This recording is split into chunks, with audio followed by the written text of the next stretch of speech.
Aren't the seasons wonderful? Isn't it wonderful that it's not like this all the time? Or perhaps you think it should be. But my favourite seasons are autumn and spring. Autumn, because of the leaves. When I was young, loved the fact that all the leaves came off the trees and fell on the ground. You could walk along kicking them. It was wonderful. Now I just appreciate the colours. But in the spring, it's the flowers. And yellow seems to be the colour of spring. Well, for me anyway. Those daffodils. William Wordsworth wrote a poem about that, but that's not today's. He wrote another one that's more appropriate for today's reading. He wrote it about the death of his daughter. Surprised by joy, impatient as the wind, I turned to share the transport. Oh, with whom but thee, long buried in the silent tomb? That spot which no vicissitude can find. Love, faithful love, recalled thee to my mind, but how could I forget thee? Through what power, even for the least division of an hour, have I been so beguiled as to be blind to my most grievous loss? That thought's return was the worst pang that sorrow ever bore, save one. One only, when I stood forlorn, knowing my heart's best treasure was no more. That neither present time nor years unborn could to my sight that heavenly face restore. Today we have a story of two desperate people. Very different people, but both desperate. Jesus is going around teaching, and the crowds are following him as usual. But in the middle of his journey, a man comes. A man who's an important part of the establishment. A man who was one of the rulers, one of the people who led the synagogue. And he does what no ruler would do. He comes and he falls at the feet of Jesus. He comes and begs him to come and see his daughter, because his daughter is dying. Now, I imagine it took a while for him to get into that state. He was in quite a state. He comes and begs, a man who was not used to begging. But when you're desperate, you'll do anything. I would think she'd been sick a while and her time was coming, as we find out later. And so Jesus says, yes, I'll come with you. That's fine, I'll come with you.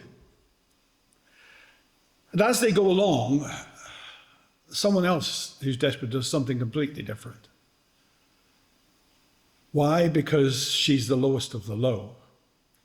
She's an outcast of society. She's the sort of person that people only notice when they want to avoid her or to point at her. According to the Jewish laws, the Jewish ideas at the time, if this woman touched anyone, they made them ceremonially unclean. She had menstrual bleeding that would not stop. This uncleanness didn't allow her to take part in any part of society. And the commentator Morgan says, by the very law of her people, she was divorced from her husband. She couldn't live in her home. She was ostracized from all society. She must not come into contact with her old friends. She was excommunicated from the services of the synagogue and shut out from the women's courts in the temple. Here's a woman who lost everything and had been like that for 12 years. Mark goes to great lengths to describe the woman, and actually it doesn't really come across in some of the modern translations. He uses words like these. He says, having suffered, having spent money, having not benefited, and having become worse, having heard about Jesus, and having come from behind, she touches Jesus' garment. And she's transformed. She says to herself, if I can just touch his garment, I'll be healed. We don't know what she's heard about him. Maybe the stories that have got around, that's not a method that Jesus has used, but the stories have got around, and the wonderful things he's doing have got around. And so she touches him. Again, according to the thinking of the day, when this unclean woman touches Jesus, it should make him unclean. But because of who he is and of the power of God, she touches his garment and she's made whole once more. And she can feel it inside her. What a picture she is of us. I don't know how we came to, or if we've come to Jesus, but we can come like Jairus came, desperate in front of anyone, not caring what anyone thinks. Or we can come ashamed and in secret and quietly because we think we're not really worthy of anyone's attention and think, well, if I could just touch the edge of his garment, if I could just get near him somehow. But however we come to Jesus, he transforms lives. This woman took a lot of courage to come into this crowd, because if people had known who she was, the crowd would have split in front of her. They would have made a scene. They'd have asked her, what's she doing? I think she probably covered her head so they wouldn't know who she was, because she would be notorious in that place. And that one touch of Jesus transforms her life. You know what? Sometimes it takes desperation for us to meet with Jesus. It takes us to get to the point where we don't know what to do and we don't know how to live life and we don't know what's going on, and we come to him. As was prayed, I was blind, but now I see. I don't know how you're feeling. I don't know how you're feeling about loss. I don't know how you're feeling about the state of the world, where one country can just go and bomb another country and say, oh, well, that's it, let's talk peace. Where the Middle East seems to be hotter, and I don't mean the temperature of the air, than ever before. But the only hope for our world and the only hope that we have is in Christ. And we need to come to him. We'll be praying later for the state of our world. Pray for me, because I don't know how to pray about that. Doesn't matter who you are or what you are, but if you come to Jesus, you'll find your life transformed.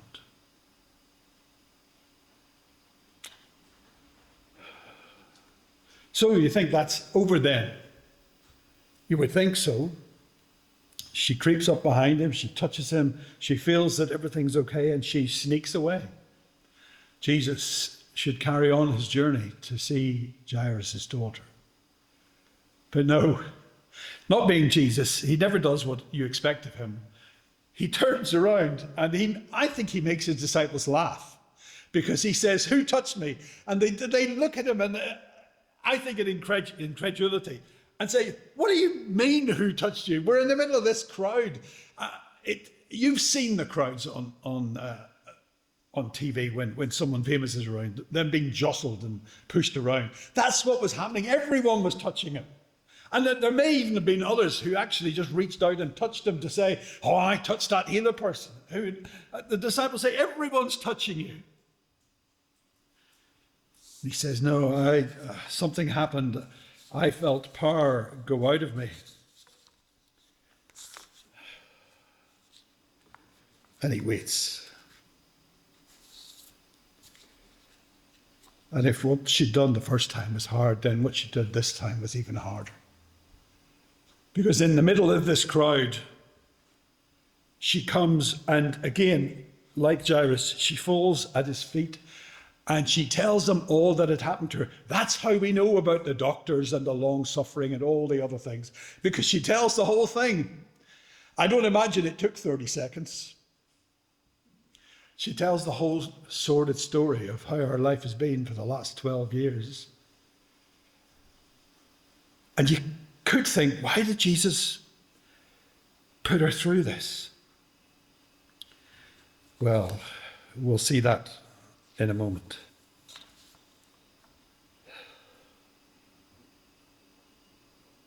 It wasn't to embarrass her. But if she'd slipped away, she would have had her physical healing, and would her life have been changed? Well, it would have been changed physically. But what about all those neighbours who knew that she had been bleeding for the last 12 years?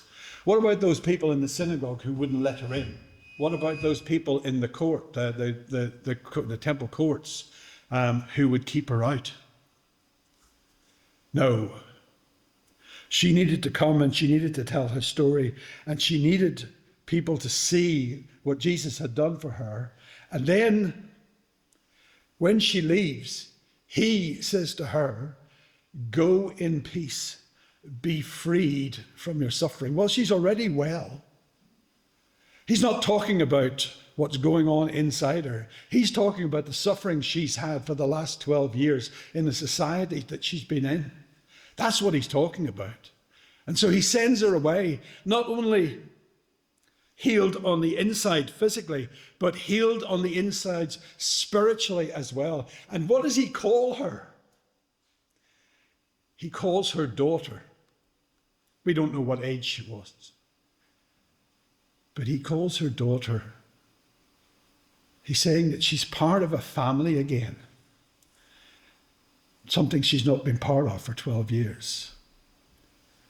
She's acceptable to him, and therefore will be acceptable to others. He's making a point.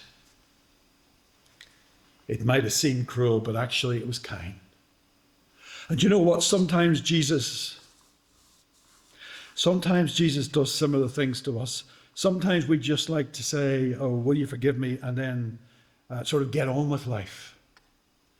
Sometimes Jesus makes us face the things that have been causing us issues and causing us problems, but not to rub our noses in it, rather to tell us that he has forgiven us and that we have been set free. Sometimes he makes us face up to things in order that we can put them behind us, leave them behind us, and walk in the new light of forgiveness and of cleansing and of no longer being unclean. So finally, they can go to see Jairus' daughter. And then Jesus overhears the people who've come, who say, maybe trying to be kind, "Don't bother him. She's gone. She's dead." And Jesus says, don't listen to them. Don't listen to them. Just believe. And so he does. He believes. And he goes with Jesus to his house. He goes and he sees the crowd and he sees the commotion. He sees what's going on. And he hears the wailing as it would have been back then. So he goes to see, and there would be a commotion. Funeral rites are different in different parts of the world. In my home of Northern Ireland, if you, like my father died on a Saturday. He was buried late for Northern Ireland. He was buried on the Tuesday following, because the Monday was a bank holiday. And what happens is the house is what people think of as open. And every man and his dog, sometimes quite literally, his dog turns up.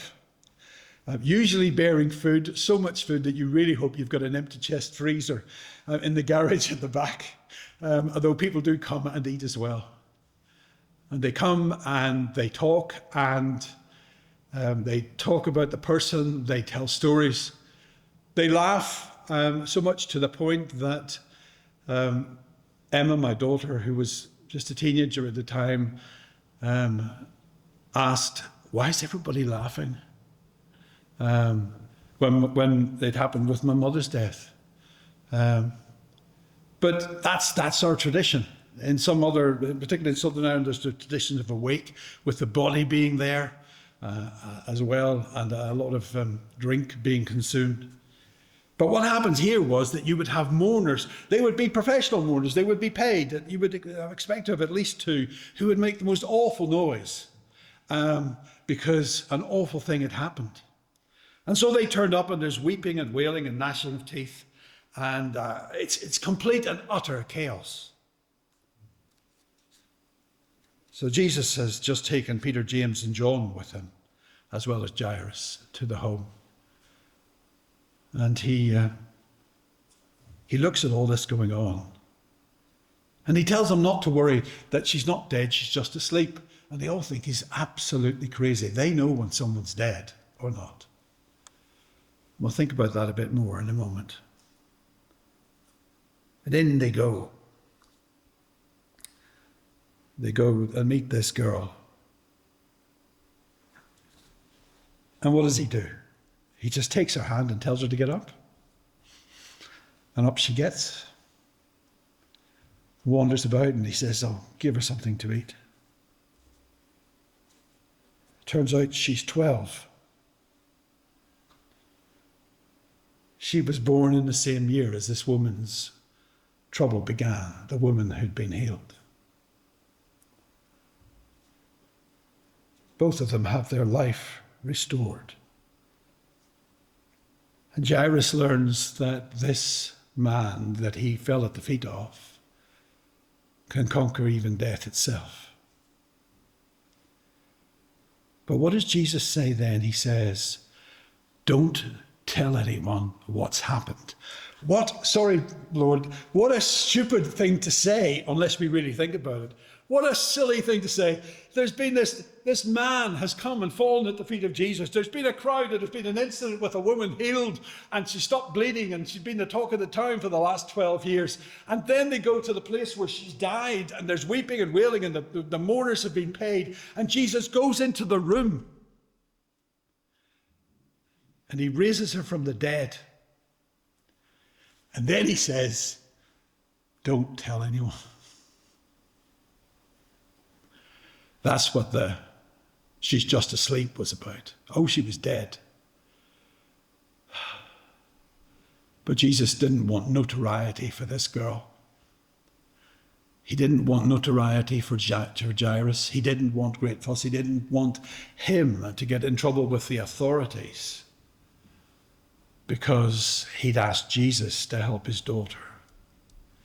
And he says, "Don't tell anyone."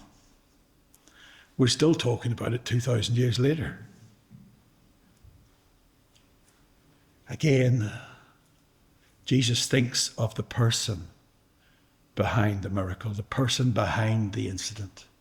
For the woman, it needed to be that she had to face all that had gone on before. She needed to be seen to be cured by all the people around. The last thing this 12-year-old girl needed was to become a curiosity. The sort of girl that all the people who used to point at the woman because of her bleeding would now point at because, oh, she's the one who was raised from the dead. But the words of Jesus and what he did, just bringing his disciples and the parents in, kept her from that. And then he says, "Don't tell anyone."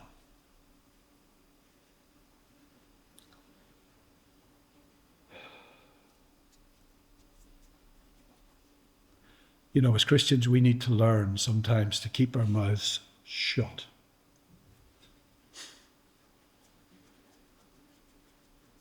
All I'll say is that in 40 years or so of different kinds of ministry, I've learned things about people, both good and bad, that would make your hair curl. There have been times when people have told me things they didn't intend to tell me. I remember once, it was a long time ago, I went to visit someone who was in hospital. She just had an operation. And she told me all about her life and about things that had happened to her. And we talked, and I went home. And the next day, her friend came to see me at the office in church and said, "Did she tell you about some things that were quite shocking?" And I said, "I suppose you could regard them shocking." She didn't tell you about, did she? And I said, "Yes, she did." But I'll never tell anyone. She said she was worried she had. Sometimes people tell us things in confidence. Sometimes things happen in people's lives that are very special. And every instinct within us wants to tell. But it's private and it's for them. And it's real to them. But it needs to stay with them. Jesus cared about the people he healed. It does make me worry sometimes when people talk about healings now. I do believe that God can and does heal people. There is a mystery in the fact that we can pray for people sometimes and it appears nothing happens. But he can and he does. And I've seen him work in people's lives. Sometimes people want to talk about it and sometimes they don't. Sometimes it's for them themselves. And I worry when I see the church sometimes putting people on show, putting people on a pedestal, doing to them what Jesus didn't want to do to that young girl. I can think of one person in particular who was put in a spotlight far too early in his Christian life and who really struggled because of the attention he got because of what he had been sort of encouraged to share. Tell no one, says Jesus. Let's learn from the way that Jesus dealt with these two people, that he deals with us as individuals and we can come to him no matter who we are and no matter how we are. He sees how we are. He sees what we need. Sometimes he sees it and we don't. And he did that with that woman as he caused her to come and face that crowd and to be seen, to be clean and whole again. And he did it with that young girl. He did what was best for her. It may well be that really no one knew about this until Mark wrote about it, and she would have been a grown woman by then. And her father would probably have been dead by then. God knows you. God knows you and he knows me and he treats us as individuals. We can trust him. We are safe in his hands. Are we willing to put ourselves in his hands? And are we willing to listen to him when we share his grace and his goodness and his love out there? Are we willing to listen and to hear from him and give people that respect that God gives them as he works in their lives? Let's pray.